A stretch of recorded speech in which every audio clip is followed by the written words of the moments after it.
Ready? Mm-hmm. All right. 1, 2, 3, clap. This is The Lack with Helen Rollins, Benjamin Studebaker, and Nina Power. Today we're doing Twilight. Helen, what did you think of Twilight? Well, I thought it was shit, Benjamin. So thanks for putting us through this. We're also doing the theme Anemoia. Is that how we pronounce it? Because it's not a term I was familiar with. So I'm sort of riffing. I've got some ideas, but I could be wrong about what it means. But I did a bit of Googling, so hopefully I'm all right. So I actually had an experience of what I think Anemoia is this weekend, when somebody who was a fellow disciple of Tammy Faye Baker sent me some of Tammy Faye's jewelry. This is her Flintstone set. It is actually like cavemen spear shape rocks. And I have such a crazy fascination with this woman. I think she's like a Jesus for that era. Mistaken, obviously very flawed, but everyone's flawed, including Jesus. And I won't go into that there, but I'm a massive fan of her. But wearing this jewelry, or getting sent it really took me into this little portal, this nostalgic experience for the kitschness of the 80s. And I also got sent one of her handwritten letters, and got a real flavor of her spirit and the era in which she lived.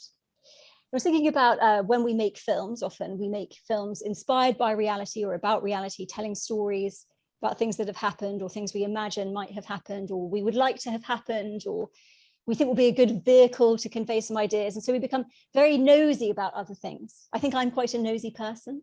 And I think maybe nosiness is related to this term of anemoia, looking into a time or a moment that we were never part of, but that speaks to us in some way. So yeah, and I also think it's interesting when we reflect on ourselves, what kind of things or stories or people we are interested in.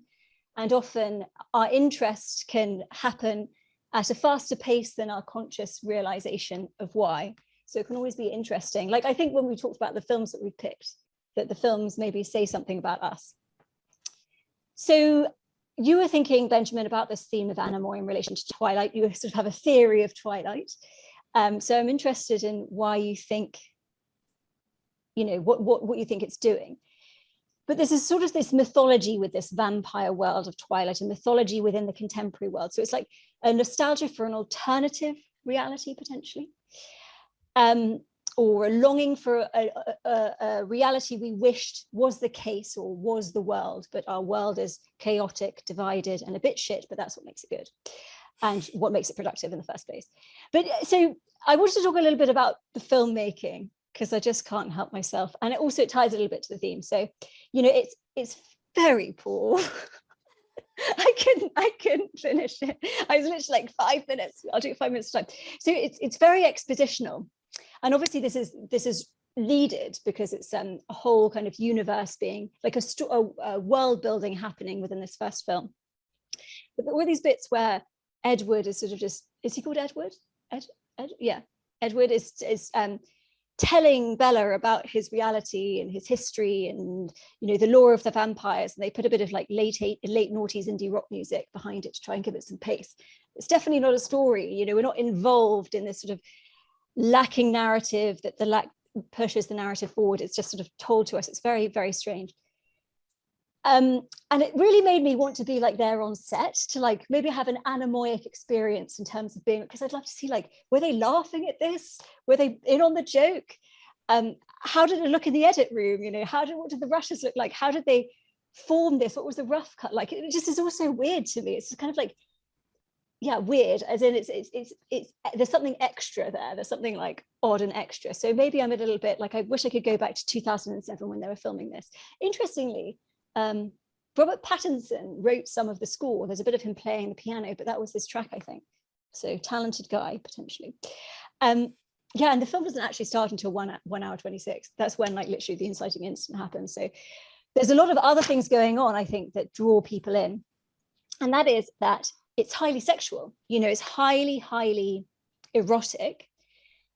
in a sense that it is, this is the, like a clear example of the hysterics mode of desire. To be the object A, to be that which incites desire, and this desire to be kind of saved, or that there's the hysteric and the hysterics discourse is an interesting one. It's always looking for a master, but as Jacques Lacan said at 68, you're looking for a master and you'll have one, but it's a sort of endless search. And then in the sexual sense, often it's to do with being saved, or taken care of, or whatever. And so it's very, very, it's not like pornographic, but it really, really like follows the path so neatly of a hysterics mode of desire that I can see why a lot of women, or a lot of people, because they're male hysterics as well, are really into watching it. It's also, aside from the sexual fantasy element, really part of a neurotic fantasy. So a normal person, who actually has this magical uniqueness, they are going to save the world. The psychotic actually thinks this about themselves literally, but a neurotic has, it's more of operates as a fantasy. So, you're the exception. Slightly different from the perverse subject, one rule for thee, one rule for me. So you see perverse kind of dynamics and things like judges or teachers sometimes and things like that, or prison guards and stuff. But this is the Harry Potter as well. This is a very common theme, especially in young adults literature, where they're sort of finding their place in the world. But this fantasy that you're just a normal person, but the most godly Adonis wants to be with you, and you actually have this magical uniqueness that is really individual. I guess the other thing about this film that is interesting, whenever we talk about vampires and zombies, half living, half dead, it's quite similar to human desire. Humans are humans divided at the level of subjectivity, but our desire is even more, or our sexual desire, our drive is even more distorted than just being a speaking subject, or a divided subject to the level of subjectivity. So we have well, I won't go into drive because we've done this so many times in different episodes, but the birth of the word is the death of the world. Once we're bitten by language, we enter into this division, and part of this division is this sort of sexual element as well. We are vampires when we suck the lifeblood out of the good. That's another thing, exiting the vampire castle. Lots to talk about there about the contemporary left. And in a way, I think our problem today is that I think one of the most key passages that we can turn to is in Marx's introduction to the critique of Hegel's philosophy of right, where he talks about the, religion as the opium of the people. And I think we misrecognize where the opium is. And right now we are drunk on the opium. We refuse to see the chains, and we refuse to pick the living flower. There is a living flower, I think there is, but it takes reason, and it takes clarity, and it takes really being brave on it. Diagnosing where the opium lies, so that we can then see the chains, or the chains on the flowers on the chains, so we can take off the chains and pick the living flower. So to be alive, the birth of the world is the death of the world, is to accept our ambivalence at the level of our subjectivity. This is to recognize that we're condemned to be free, and to acknowledge that we are the ticks and grimaces of the universe. So our condemned to be free, our freedom is in recognizing we are the contingent gristle, the working out of the contradiction of the universe at the level of, we experience this at the level of our subjectivity. It's interesting as well, Edwards accepts that he is a killer. He's the most dangerous predator in the world. I mean, I guess there's an element of truth to that, with humans as well. I don't think that's not necessarily true. Obviously, we destroy, but we also create. But I think that part of the challenge of being an adult human is to accept this contradiction, the dark and the light, and all the other things that exist at the level of our, that we experience at the level of our own subjectivity. And often we want to deny, or different psychic structures make us handle things in different ways, but we want to deny this division and project the division out onto the other, scapegoat the other, turn that contradiction into opponent, so we can rid the world of the opponent. But the opponent is actually always necessary to sustain the fantasy that a world of wholeness and completeness exists. But maybe the step that we can take to get beyond that whole horrible dynamic of enemy making and cancelling people is to accept contradiction at the level of everything in the world, at the level of our own subjectivity, which is kind of uncomfortable because we have to have it in our heads all the time. But this contradiction is the most powerful, creative, and positive force in the universe. All right, Nina, you're up. Right, Twilight. I suppose if I felt nostalgia for somewhere I've never experienced, it would have been for the forests in the film, which were very beautiful. But other than that, well, I must admit I started watching it about halfway through on 1.5 speed just to get it over with, which made the jumping bits even funnier because you know, when he does these little fast movements, they were even faster.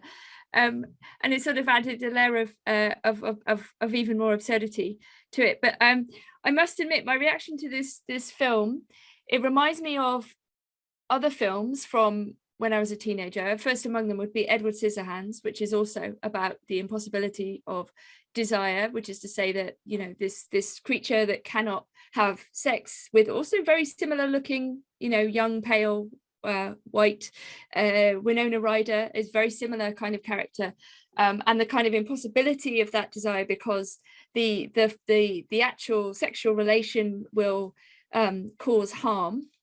It's a very similar theme. There's also Interview with the Vampire. There's something very, very I'm going to put my feminist auntie hat on, very dodgy about these films in the sense that they are clearly designed for teenage girls in many ways, not only teenage girls, but in a sense they are seemingly, they're very, very female oriented films, and they're also very female directed and written films as well, actually. They're clearly tapping into something which is being encouraged by this film, which I would describe as something like female masochism, which is partly to do with, I think, particularly for teenage girls, a kind of inability or a lack of desire, which is inculcated and reinforced precisely by these kinds of narratives, which is to do with not accepting or not wanting to accept, because it is very difficult to accept, your own participation in sexual desire. And so this becomes instead, I would say, something like a passivity almost to the point of death. And Bella in this film is the deer. You know, this is her symbol that's repeated throughout the beginning and middle and end. She's this vulnerable, you know, prey, basically, but she says repeatedly about her desire is to die in the place of someone I love, right? So up until the point of death is her desire lies close to this desire for pure submission in the most extreme sense. And those two things are linked for her. So sex and death are basically the same thing, right? In the sense that it's the very opposite of anything like a kind of autonomous or active sexuality that would be something like a kind of, you know, equal participation in, I don't know, adult relations. It's something like an acceptance of a certain like heterosexual fate, which involves a particular image of female passivity, in exchange for something like the protection, which is offered by this kind of James Dean looking vampire. And I think this message somehow is very common, and it was common in the teenage films, the films that teenagers loved when I was younger, you know, in the 90s, and you know, and I remember thinking like, oh, that's great. I don't want to be a sexual being. It would be great if someone else could make the decision for me, right? And who better to make the decision for you than some sort of half dead, half alive monster who happens to be really good looking, you know? So the vampire is like this weird, in particular, is this kind of creature of, let's say, unlimited desire, who can do all the desiring for you, if you like. So that you don't have to take responsibility for your own desire. And I think this is the kind of message of this film, that in a way female desire is ultimately masochistic, close to death, and that this is how it ought to be. Like, this is a good thing, and this is what you swap in return for male protection. And actually, in a certain way, there is a truthfulness to that, which is to say, if you accept male protection, you know on some level that this man could also kill you, right? Which is in a way the heterosexual compact, because most men are stronger than most women. So, you know, in exchange, this is a kind of brutal feminist point, but it's also has some truth, right? So in exchange for the protection of one man against other men, you accept that in principle this man can also hurt you, because it's the same power that he uses to protect you against hypothetical other men that he could also wield against you, right? So you are protected, but by the same force. If you saw it, this is bleak what I'm saying, right? But these films do make it kind of explicit in a certain sense. And I was talking to someone just finally this week about female masochism, unrelated to this film actually, and the way in which female masochism can ultimately also be wielded with female sadism.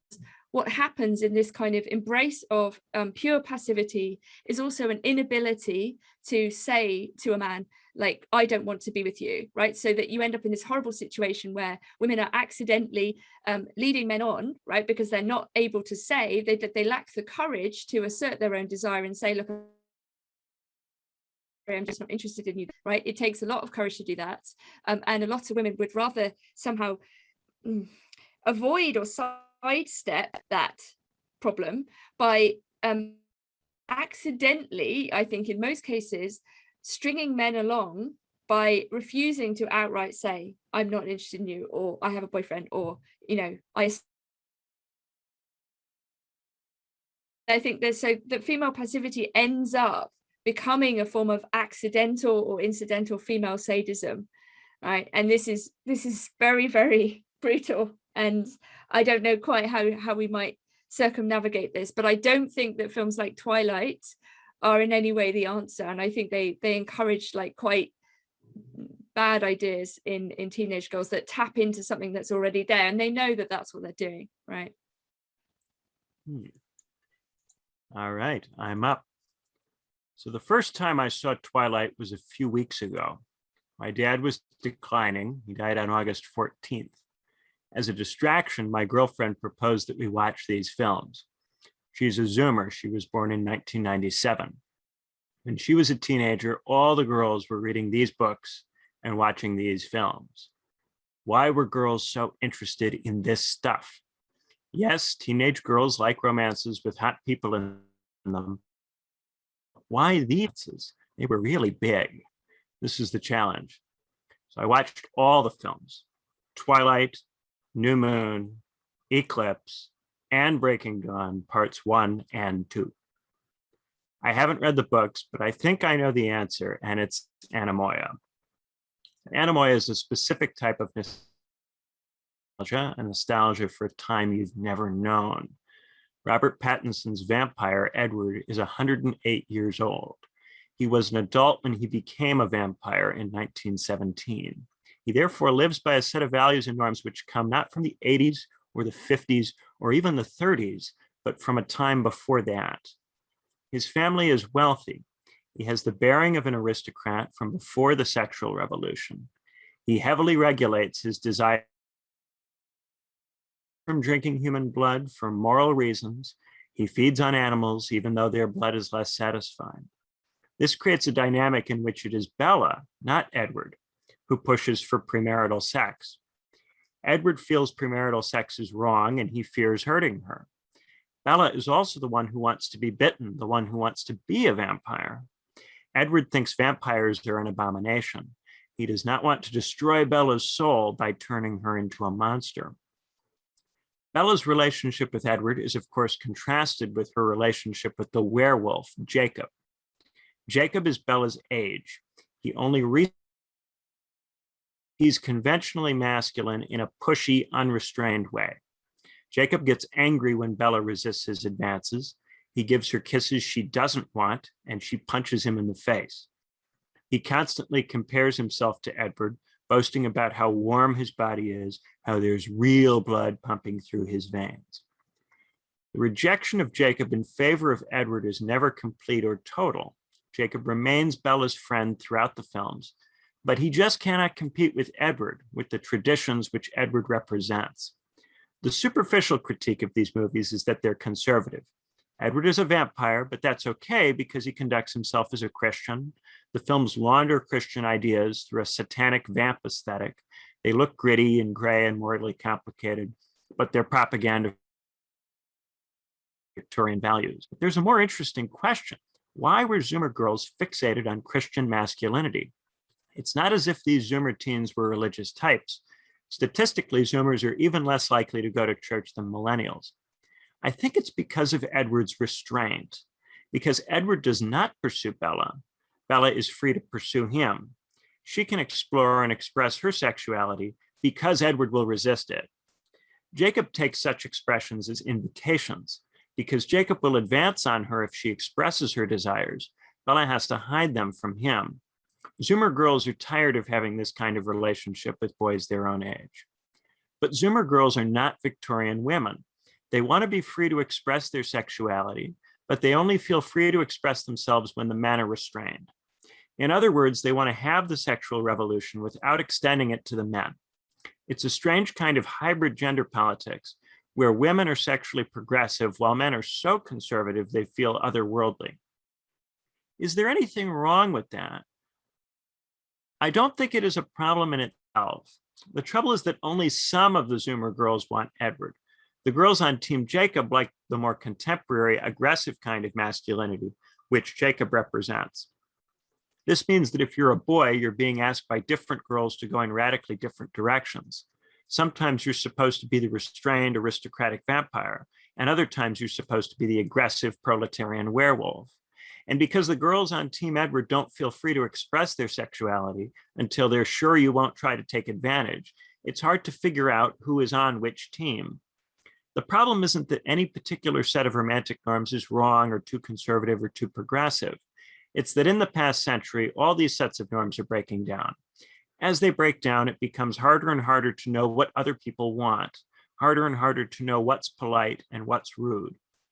I think Twilight was big because at the time, a lot of people weren't aware that there was a Team Edward. Jacob, played by Taylor Lautner, looks like every hot guy from the early 2000s. He's tan, he has abs, he rides motorcycles, and he gets in fights. Edward is pale and lanky. He wouldn't have been considered conventionally attractive in 2002. The Twilight films helped these girls articulate what they wanted and gave boys another kind of masculinity to project. As a pale, lanky guy with a pompadour, I can't be mad about it.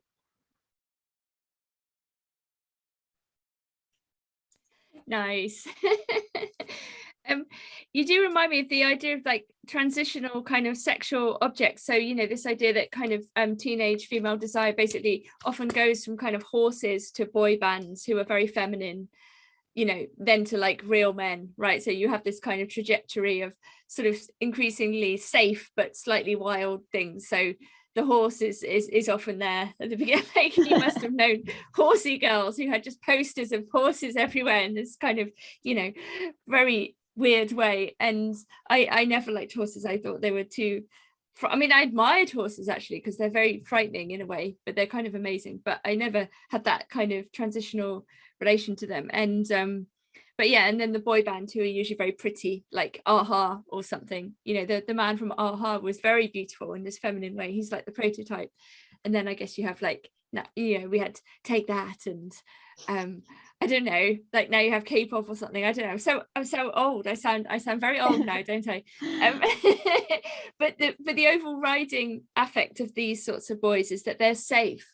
They're sexually safe, and I think that's maybe what, you know, is Edward is paradoxically, even though he's this kind of violent murderer, he's sexually safe somehow. Yeah, there is the sort of like the care and it's interesting because, you know, everything is ambivalent, but sexuality is ambivalent as well. So, you know, we have like a clear kind of picture of what turns us on, for example, but in terms of like desire and what kind of hooks our desire. So you have that element of this restrained aristocratic vampire.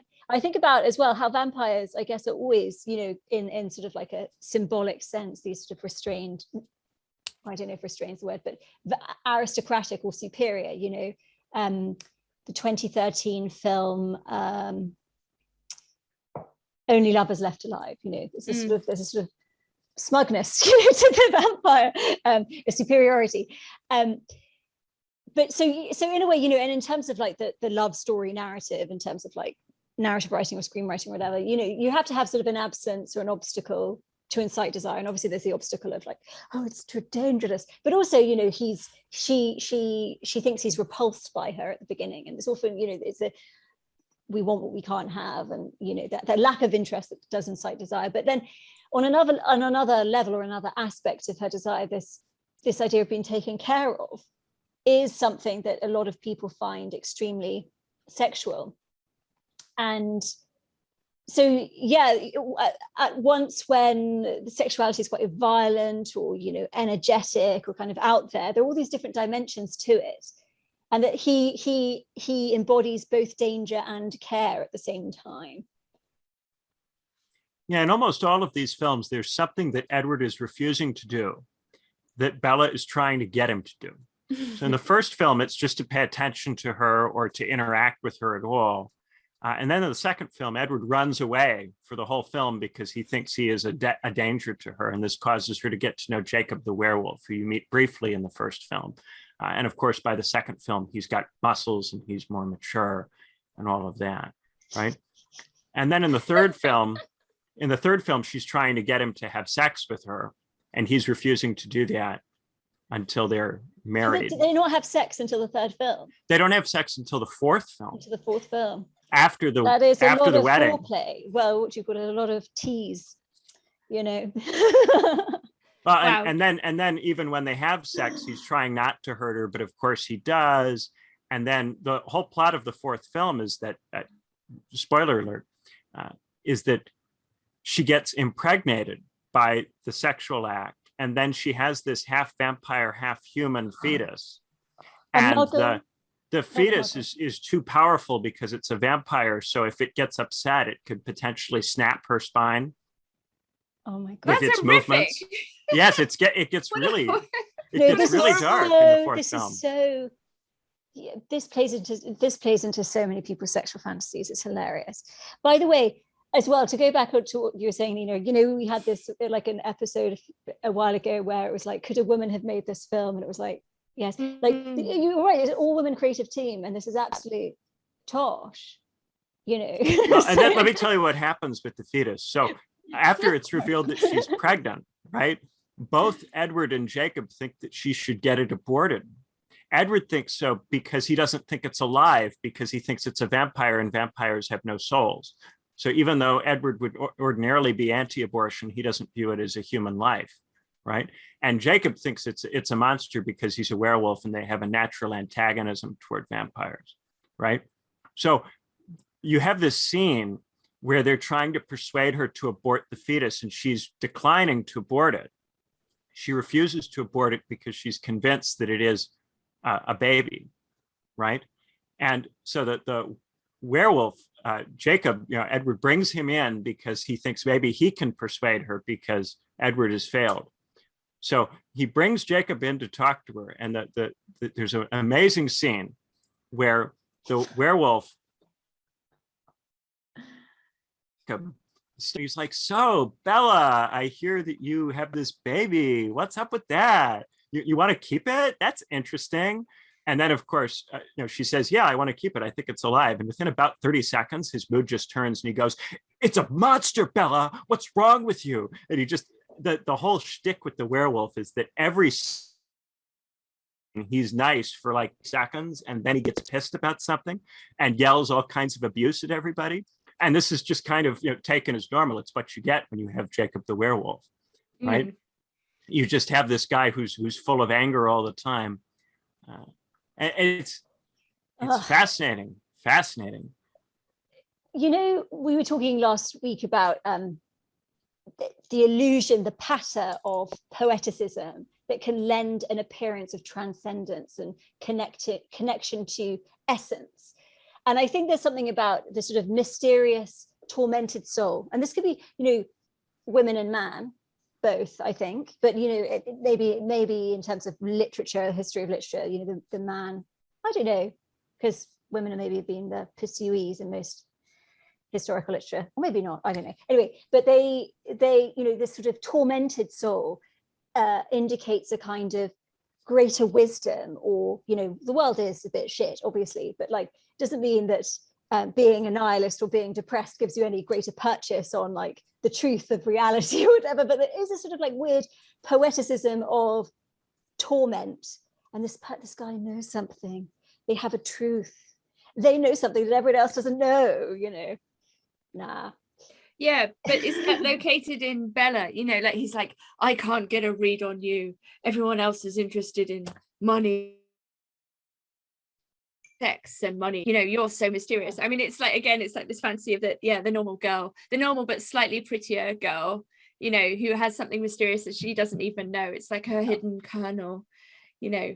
And I think this, I once, when I was very high, I came up with this idea that, you know, what women want is a poem, that this is the one thing that every woman wants, is a poem that perfectly captures her, you know. And all these films are like that. They're like, you know, I want someone to identify this special thing, or this thing that makes me special that I don't even know what it is. Like, what is this thing that differentiates me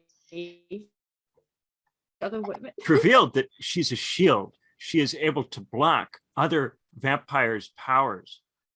And in the final film, she learns to project the shield so she can actually be the one who defends other people. Oh. So she saves Edward by projecting the shield over him. What's the Harry Potter spell where he does the thing and they like get rid of the Death Eaters? It's exactly the fucking same. I mean, obviously, all, you know, there are 7 stories or whatever that jazz is. Do you think every culture gets the stories it deserves? Do you know what? Oh my God. Well, we absolutely have, because this precarity inducing, sameness inducing, evening out, daisy chopping thing that as capitalism has entered into every sphere, including subjectivity. I think subjectivity was sold out to capital with the expanse of like fake therapy, as well as sex in the 60s.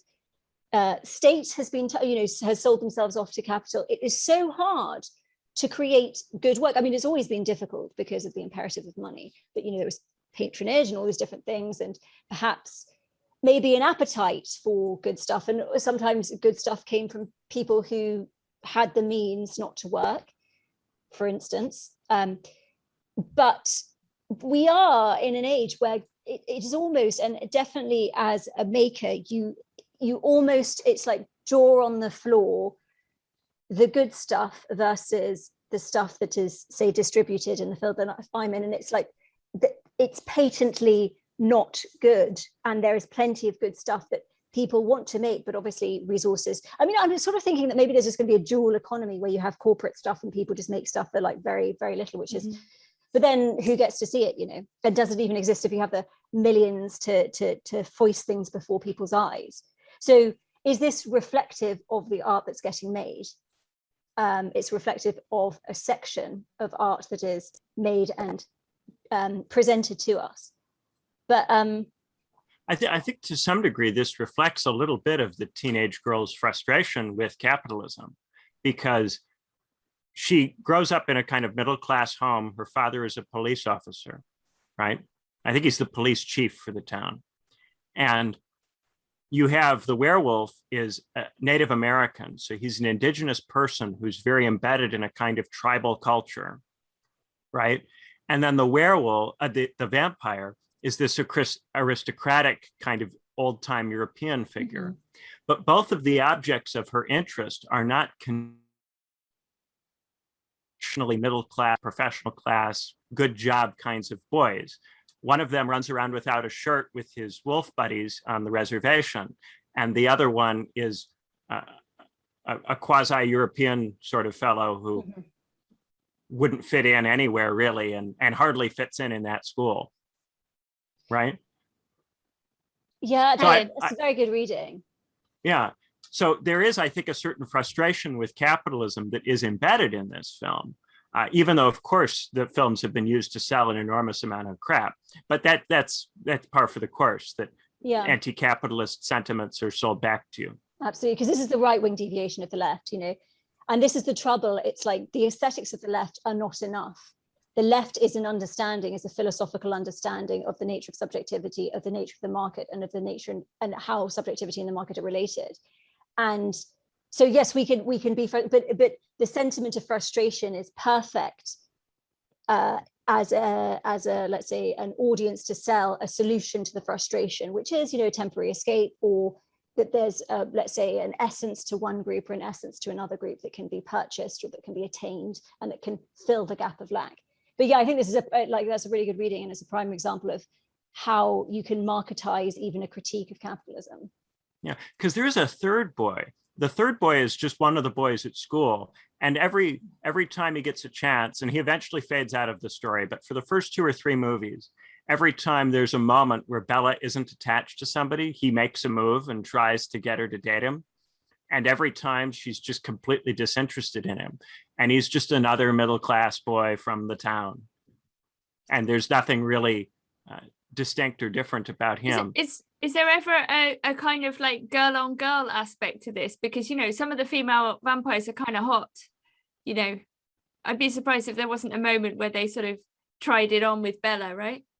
Well, the author is a Mormon. And so I think these books came out early enough that I think that's another thing about this. There's very little woke stuff in these films. Indeed, the author resisted an attempt to diversify the casting of the films on the grounds that she did envision these vampires as extremely pale. And therefore, she insisted that all of the most significant vampires be played by white actors. The one exception is Laurent, the black vampire who's in the troop of 3 that show up near the end of this film. But for the most part, she really, really resisted casting vampires as anything other than white. This film would have been shot in 2007, I'm guessing. So it's pre-crisis, pre the turn of extreme precarity, extreme blindness to the issues, and not a solution, but a way of lessening the blow of these issues. Very simple. You know, find ways to tax corporations and don't bail them out. But you know, so the solution of enemy making as a sort of salve wasn't there quite yet, and the sort of I really see identity politics as within the realm of the imaginary. So you have the real, the imaginary, and the symbolic. And the cure in psychoanalysis, the talking cure, is to alphabetize, to sort of non-rationally rationalize, but to come to this point where you are churning and digesting and able to understand in the symbolic order. So the symbolic order of like rational language, where things are sort of concretized and made real. And so I think in terms of capitalism, it's very obvious if you have a good reading of capitalism, what the issues are and how racism, et cetera, comes about. It's very, very obvious. But we get trapped in this easy imaginary realm, which is this at the level of aesthetics, at the level of sentiment, feeling, at the level of image, the imaginary. And obviously we can identify different racial groups or whatever, which is sort of a bit of a decoy, even though racism and all these things exist because that imaginary was, we didn't enter into the symbolic at a different time. But basically I feel like, well, this is pre-2008, but we are really within this imaginary politically, and we're not political, I don't think, until we can get into the symbolic. That was a little detour that was really pointless, I think. But anyway. A lot of the later films, of course, were filmed after 2008 because they started with Twilight, but I don't think the second Breaking Dawn came out until something like 2011, 2012. So the films really span that whole first Obama term. And that gritty vibe, everything of that period had that. Breaking Bad had that. Yeah. Game of Thrones, of course, launched in 2011 and was kind of the last of that. And I think there was, in the post 9/11 and especially post 2008 world, a kind of attempt to wrestle with moral gray areas. And I think one of the things that's interesting about these films is how often there are major value decisions. There are major questions that have to be answered, where decisions have to be taken.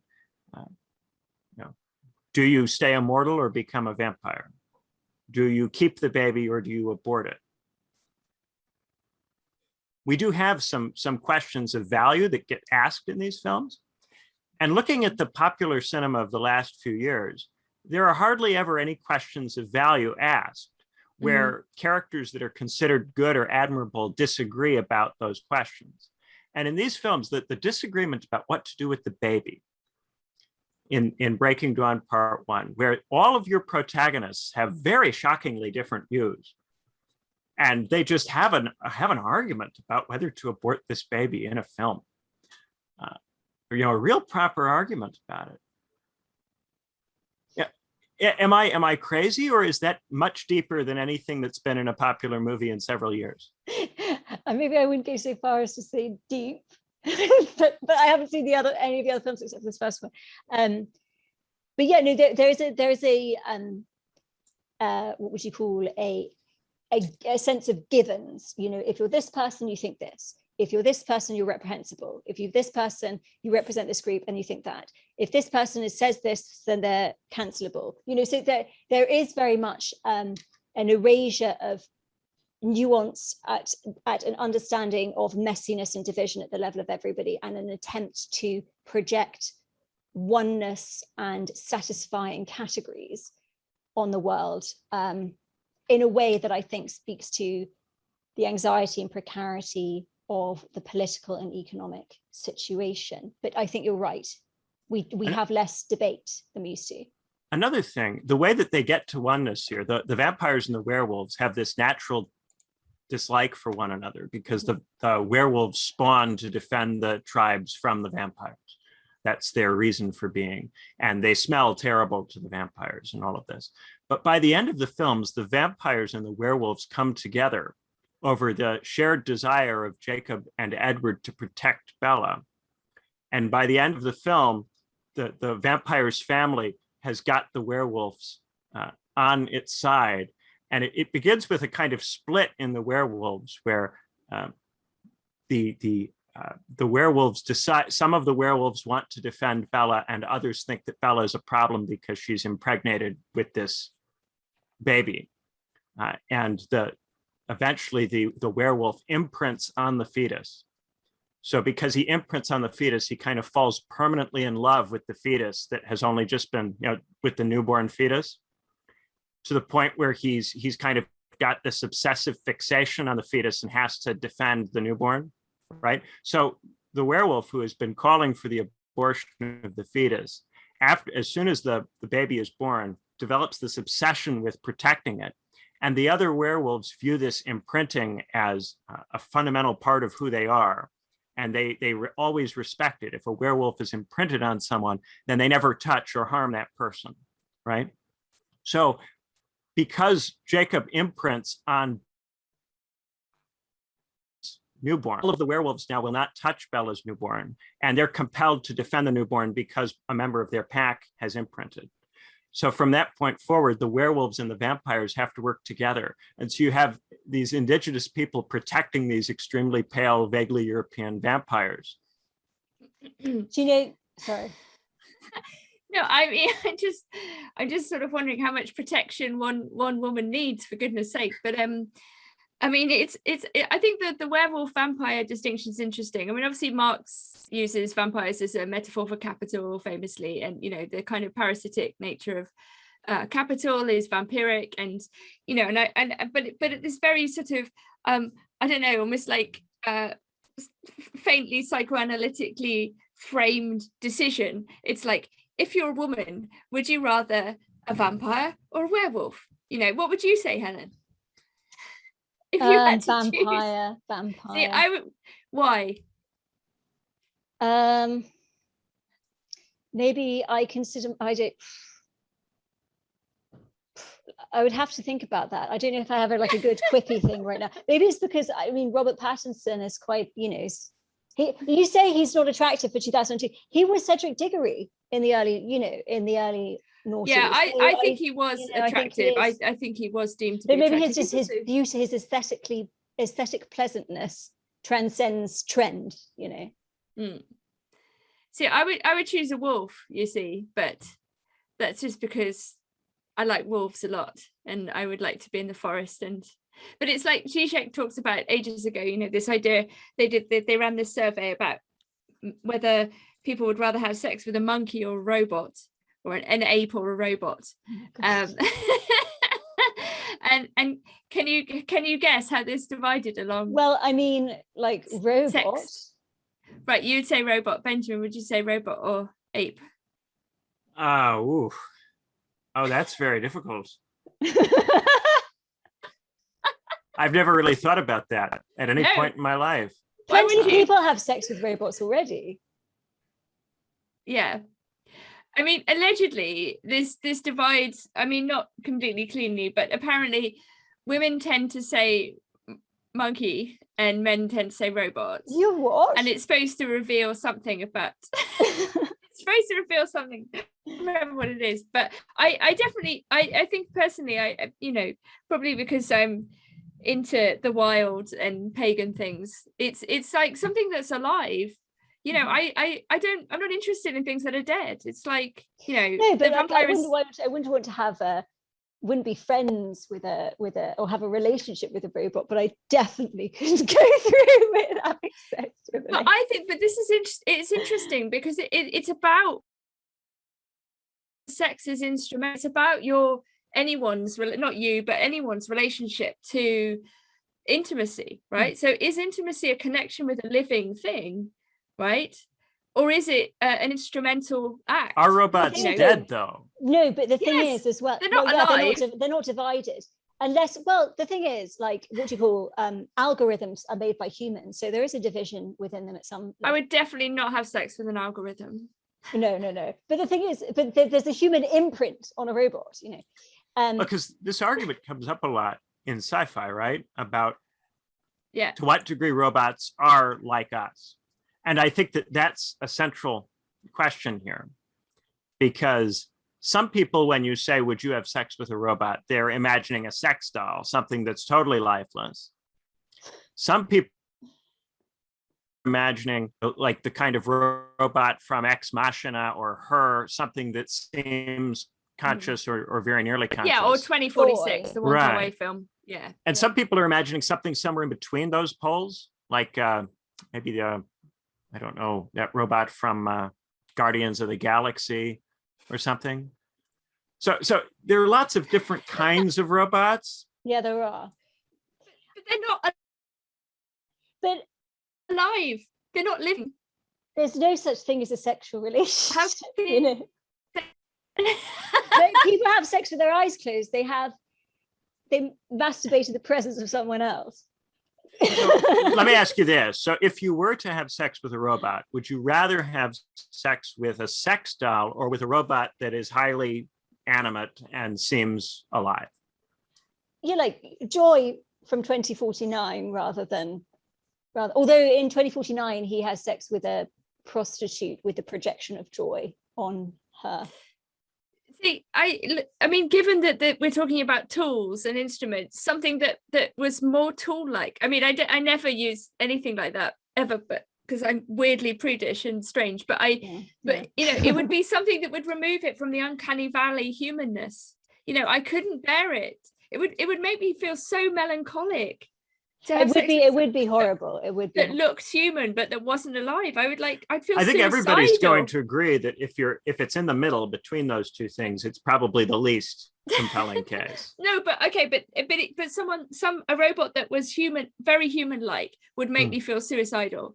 It would like I couldn't do it. Do you know, but there is a truth to this, because this is the thing, sex is not neutral, right? Sex is traumatic. Sex, when fantasy is not involved, the reason why it's experienced as rape is because it's highly traumatic, because when you have not chosen or when you're not libidinally invested in the sex. And this is the thing, you know, about like rape culture and everything, and where the truth is in all of this is that, like, if you don't want the sex, it's really traumatic. It actually is. It's not a neutral thing. But do you know the thing is though, so when you were talking, Benjamin, about like, so Bella is like reconciling her ultimate thing. She reconciles these two irreconcilable groups.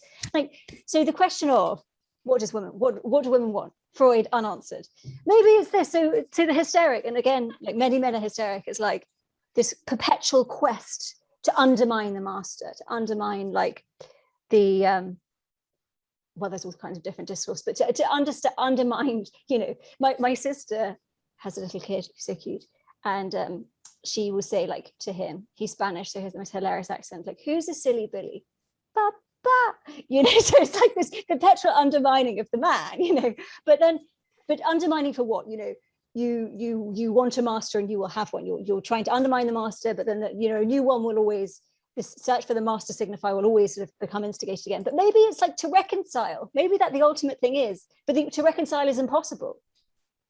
The only Isn't the sort of one of the Lacanian points about like women as mediation, you know, and the whole point about exogamy and this kind of thing is that women mediate between tribes. Like, so if Bella ends up mediating between the wolves and the vampires, that's basic anthropology 101. That's exogamy. You swap the women with the different tribes and they become the mediation, right? They also are diplomatic agents in a certain way, you know, because you can't keep all the women in your tribe, right? Because you end up with recursive genetic problems. So you have to swap women out.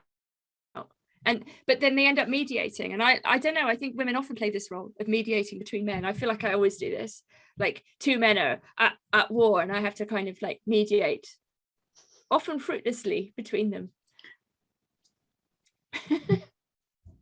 I'll often be the person who protects a man. If I feel like they're being unfairly, whatever, I will. But what about the other man? Is this protecting them from another man, or? Well, let's say my ex's work, you know, you'd always get some people who are slightly, you know, people are free to criticize and all this kind of stuff, but you get some people who would have malevolent whatever, and he'll be like, oh, and I'll be like, no, he said this, can't take it. You know? He doesn't want your protection. No, he doesn't. I think he likes it. I'm sure. That's very sweet. But I can't help but mother, even though I'm not a mother. No, I think this is also, a thing. I mean, you know, like I felt like I had to protect Alfie for like years, you know, when he was facing prison. I felt like I was a shield, actually, you know. No, honestly, yeah, like that I was trying, like literally trying, almost like physically trying to prevent him being taken away by the authorities, like, you know, all the time, which is unlivable feeling. Yeah, frankly. Oh, this is the horrendous, like, and thankless task of the mother, is to shield. It's impossible, you know. I think it can drive you. Well, it just drives. I'm sure having children is extremely stressful for this reason. It's an impossible task. You cannot protect them from everything. Yeah. Yeah. And Bella gets very upset at Jacob for imprinting on the newborn daughter because he immediately gives her a nickname, because he envisions her entire future in the moment in which he imprints on her, and gives her a nickname which he thinks suits her life path. And one of Bella's most upset lines in the film is, "You nickname my daughter What's the after the Loch Ness monster?" Because he calls her Nessie. Are you joking? After the Loch Ness? I'm not joking. Yeah, you nicknamed my daughter after the Loch Ness monster. How did you sit through? So because this one was like 2 hours and something, right? So it's 5. And what are they called? The first one? Oh, they're all about that long. So New Moon, which is the Jacob heavy movie, because Edward goes away and she seeks comfort in the arms of the werewolf Jacob. And then Eclipse. Does she have sex with the werewolf? No. Oh, damn no. it. See, I brought you for that reason. She's too pure. She wouldn't cheat. When the werewolf tries to kiss her, she punches him in the face. So you treat a bad dog. Yeah. So she does say, "I'm taken. I can't go on a date with you." Although I thought she was very mean, you know, in the school parking lot at the beginning with the slightly the tertiary guy, the Mr. Nobody, who's like, "Oh, will you go to the prom with me?" And she's like, I'm busy that day. It's like, that's so mean. That's what I was trying to say about female sadism. That female masochism or passivity becomes female sadism when it can't articulate itself. So she can't say, "No, I'm sorry, I don't want to," or "I fancy another guy." she has to lie and say I'm away, even though she obviously isn't by the end, and she does go to the I prom. know. So All you have presumably to the guy's say- like, what happened to your trip? all you have to say is like, I've got a boyfriend, or I'm not interested in a relationship right now. There you go, inoffensive. But it's very hard. This is the point. It is very Yeah. difficult, because I don't know, it's a kind of perpetual problem, and I think it gets misinterpreted. I like that any hope is a hope, or if you don't flat out say, because also if you want someone to be your friend and they're like, will you go out with me, and you're like, no, then it's also usually the end of the friendship, and you don't necessarily want that, but it becomes impossible. There seem to be two reasons, and they are often both operable at once. One is that the woman wants to avoid hurting the man to keep him as a friend, and the other is that the woman is somewhat afraid of what he might do if he's upset. Yeah, exactly. Right, and those can be active at the same time, I think. Definitely. It's Yeah. very unfortunate for the men, It's very because most men would be better off just knowing and then deciding what they want to do going forward on the basis of that information. But because of the tiny minority of men who behave badly in that situation, nobody gets to find out. But it is true, the point you were making at the beginning, about women's agency, like women have, and also the sadism of masochism, the dialectic of power, and this sort of purity. Purity is a very bourgeois, very and the aesthetics of capitalism are to deny the messiness and reality of capitalism. It's all about repressing the contradiction. And so, purity is never good unless, well, yeah, I don't think purity exists anyway, but that women have so much sexual power. It's quite terrifying.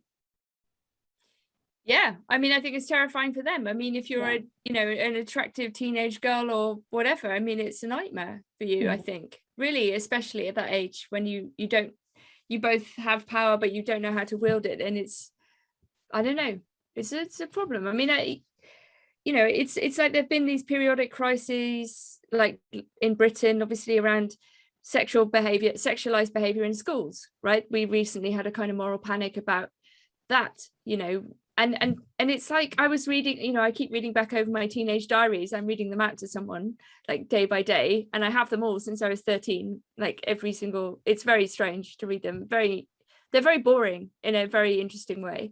But there's so much about desire and, fancying people and everyone's relationships, and and it's like, if you put a load of teenagers together in a co-ed comprehensive school, like every school is like this, of course it's gonna be like this. Like the boys lift up the girls' skirts, they try to touch them all the time, they try to kiss them. There's like, the girls are also like, they mature slightly earlier than boys, and they like fancy older boys, and it happens all the time. Unless you have single sex schools, you're never going to eradicate this thing. And turning it into a moral panic and accusing teenage boys of basically being like rapists is also not a solution, right? This is also a terrible thing to do. It's not to say that teenage boys can't behave badly, but to try to circumvent the question of teenage sexuality, which is completely mad and out of control and all dominating for a lot of teenagers, by somehow blaming boys, is also not going to work, right? Blaming the individual is always a way of running away from structural problems. Yeah. To allow the structure to continue. But because we're so post-sexual revolution, because we're in the backlash against it, it almost, we're in a point in which we're almost denying the reality of sexual desire, particularly Absolutely. in teenagers. I think this is the Me Too is not a reaction against past trauma. I think it's a reaction to the subjective trauma of today, which is post-revolution sexual. It's the unmanaged borderlessness of the whole thing. It was all, a lot of this stuff, this activism, politics and stuff, you break down a barrier, which a lot of things need to be changed. Obviously, a lot of past things have got better on many cultural different levels, but you just open it up to the realm of the market if you do not always have a clear vision of what the market is and a universalist politics. If it's particularist, it can always be packaged as a commodity. And I think the terrain of sex is so obviously, within every crevice of the market system, but we have sort of railroaded all understanding of it to this relativism that gives us no purchase on it. And I think a lot of girls at a certain point are completely traumatized about the reality of their sexuality or their sexual power. It is quite horrendous, and many people react in many different ways. But it's interesting that Me Too didn't happen when, let's say, millennial women were teenagers, but it's happening now. And I think there's lots of different reasons for that. I think part of the trouble is that all revolutions are kind of bourgeois, because all revolutions tear down existing systems without building replacements. And when you create a vacuum, the thing which tends to insert itself is the market. And that's why it's so difficult to have a revolution which produces anything better. You can just tear down something, and then there's a void. And out of that void comes whatever it is that spills into vacuums, depending on the situation you're in, whether it's the market or competitive aristocratic nobles who fight each other for territory. It's always vacuum politics. That's what you get after revolutions, vacuum politics. And the ideology of promise is how capitalism operates. You promise something that will close the gap of lack, will give you a sense of completeness, will be better. And so, this is exactly why a certain form of aesthetically left politics is always so quickly marketized, because it is a promise. There is no promise beyond ordinary unhappiness, beyond division, beyond the living flower, beyond a sort of ordinary transcendence generated by the contradiction at the heart of everything. All right, so we're going to wrap up because we're at about an hour. So thank you guys so much for listening. Please come and join us on the B-side for the rest of our episode today. That's going to be on Patreon at patreon.com/The Lack Podcast. Thank you guys so much for listening and indulging my desire to talk about Twilight. I appreciate it. And have a wonderful rest of the day. Bye-bye. Bye.